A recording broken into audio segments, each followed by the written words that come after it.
Hello दोस्तों, ये कहानी शुरू होने से पहले अगर आपने हमारे चैनल को सब्सक्राइब नहीं किया है तो जल्दी से सब्सक्राइब करके बेल आइकॉन दबा दीजिए क्योंकि हम आते हैं हर बार एक नई सुपर मज़ेदार कहानी के साथ। तभी राहुल ने आगे बढ़कर सावित्री जी का हाथ थामा और बोला, काकी, आप अकेली नहीं हैं। जब तक हम हैं, आपको किसी चीज की कमी नहीं होने देंगे। राहुल के इतना कहते ही महिमा चुपचाप उसकी तरफ घूरने लगी। उसकी आंखों में एक अनकहा सवाल था कि क्या सचमुच तुम इन्हें हमारे घर में ठहराने की सोच रहे हो? उसके खामोशी में छिपे भाव को राहुल ने महसूस किया, मगर अनसुना कर दिया। उसने काकी को पानी पिलाया और बोला, सब ठीक हो जाएगा काकी, अब चिंता मत करो। तभी सावित्री जी ने बेटे की ओर देखा। उनके चेहरे पर हल्की सी राहत छलकी। फिर शांति जी का हाथ थाम कर बोली, शांति, तू जब तक चाहे यही मेरे पास रह सकती है। तो शांति जी ने सिर हिलाते हुए कहा, नहीं सावित्री, मैं यहाँ तुझ पर बोझ नहीं बनना चाहती। अब मैं किसी वृद्ध आश्रम में चली जाऊंगी, वही अपने बाकी के दिन गुजारूंगी। कहते हुए उनकी आंखों से झरझर आंसू बहने लगे।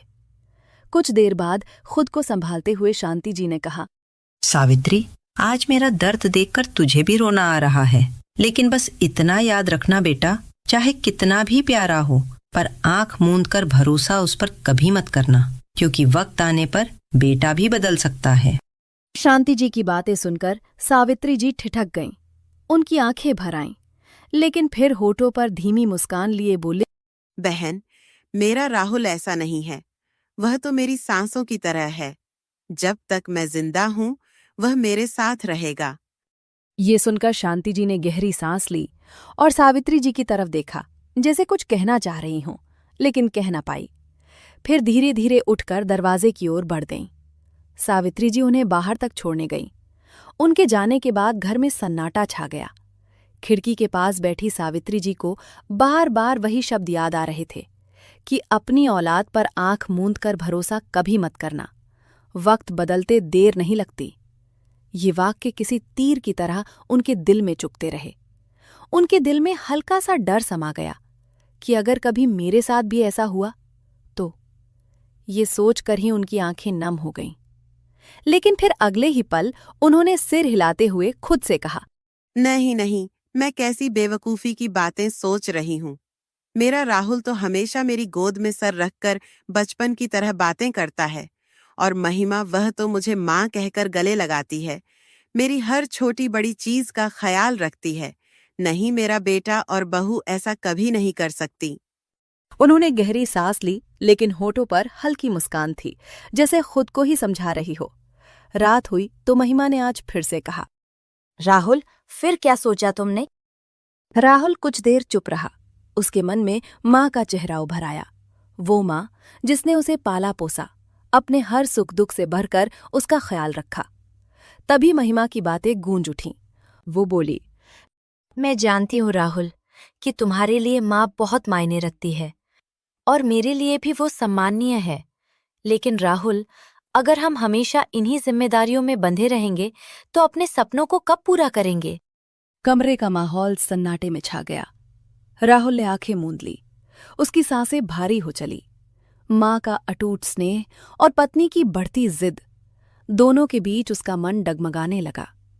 तभी महिमा ने उसका हाथ थामते हुए कहा, तुम बस मेरा साथ दो राहुल, बाकी सब मैं संभाल लूंगी। राहुल ने उसकी तरफ देखा, मगर जवाब नहीं दिया। बस गहरी सांस लेते हुए तकिए पर सर रखकर सो गया। अगले दिन सुबह सावित्री जी हमेशा की तरह पौधों में पानी दे रही थी। तभी पीछे से राहुल आकर उनके पास खड़ा हो गया और धीमे से बोला, माँ, मुझे आपसे कुछ बातें करनी थी। हाँ बेटा, कहो ना, क्या बात है? सावित्री जी ने कहा। तो राहुल एक पल के लिए चुप हो गया, जैसे शब्द तलाश रहा हो।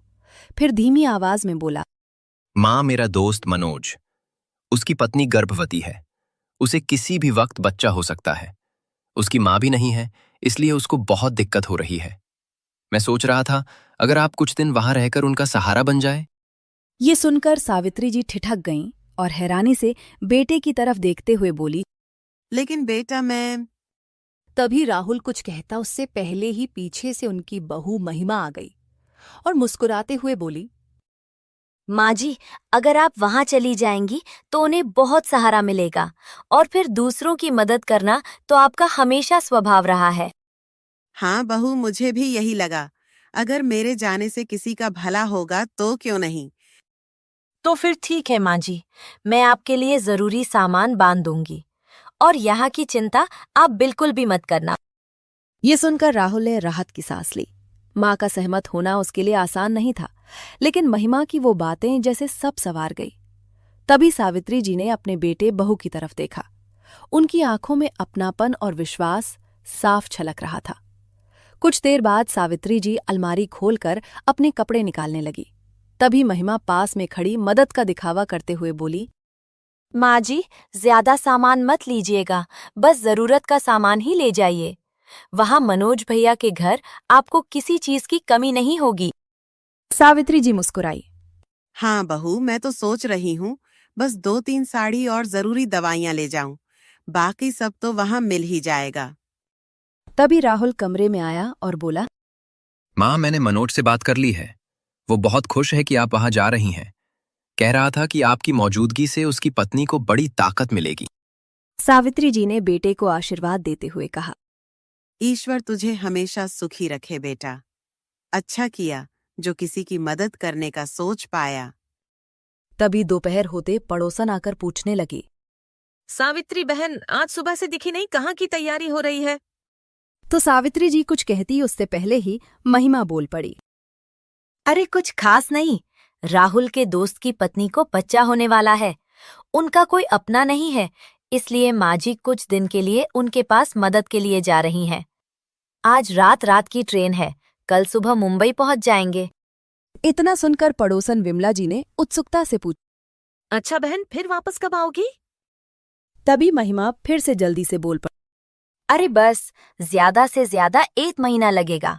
जब तक बच्चा नहीं होगा तब तक माँ जी वही रहेंगी, फिर आराम से लौट आएंगी। सावित्री जी ने चुपचाप सिर हिला दिया। उनके मन में हल्की सी शंका उठी। पूरा 1 महीना? मैंने तो सोचा था बस कुछ ही दिन की बात होगी। लेकिन फिर उन्होंने अपने दिल को समझा लिया। पर उन्हें जरा भी अंदाजा नहीं था कि अपने घर से निकलकर मुंबई तक का ये सफर उनके जीवन की दिशा ही बदल देगा। रात को 10 बजे सावित्री जी को ट्रेन में बिठाकर राहुल ने प्यार से कहा, माँ, आप आराम से रहना। मुंबई पहुंचते ही मनोज तुम्हें रिसीव कर लेगा। वहां आपको किसी बात की चिंता नहीं करनी है। तभी महिमा भी मुस्कुरा कर बोली, हाँ माँ जी, और रोज फोन पर हमारी बातें होती रहेंगी। सावित्री जी की आंखें नम हो गईं।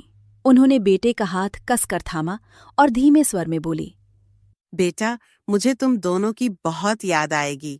कैसे रहूंगी मैं तुम दोनों के बिना? इतना कहते कहते उनकी आंखों से आंसू बहने लगे। तो राहुल ने तुरंत माँ का हाथ थामा और बच्चे की तरह समझाते हुए बोला, माँ, ये बस थोड़े दिनों की बात है। वहां सचमुच किसी अपने की जरूरत है। अगर ऐसा ना होता तो मैं आपको कभी नहीं भेजता। आप तो जानती हैं कि मैं आपसे एक पल भी दूर नहीं रह सकता।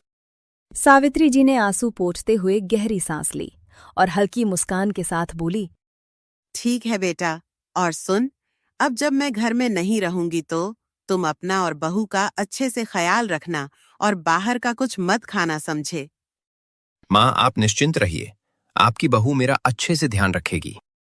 महिमा ने झुककर माँ जी के पांव छुए और धीरे से बोली, माँ जी, अब आप यहाँ की चिंता छोड़ दीजिए, बस आप वहाँ चैन से रहना। तभी ट्रेन ने एक लंबी सीटी दी और सावित्री जी ने खिड़की से बाहर झांक कर बैठे बहू को देखा। उनके चेहरे पर गर्व और स्नेह की रेखाएं साफ झलक रही थीं। धीरे धीरे ट्रेन चल पड़ी। तभी खिड़की से हाथ हिलाती हुई सावित्री जी की आंखें फिर से भर आईं। उन्हें क्या पता था कि ये सफर उनकी जिंदगी का रुख हमेशा के लिए बदल देगा। सुबह की ठंडी हवा और गाड़ियों की आवाज ने उन्हें जगाया।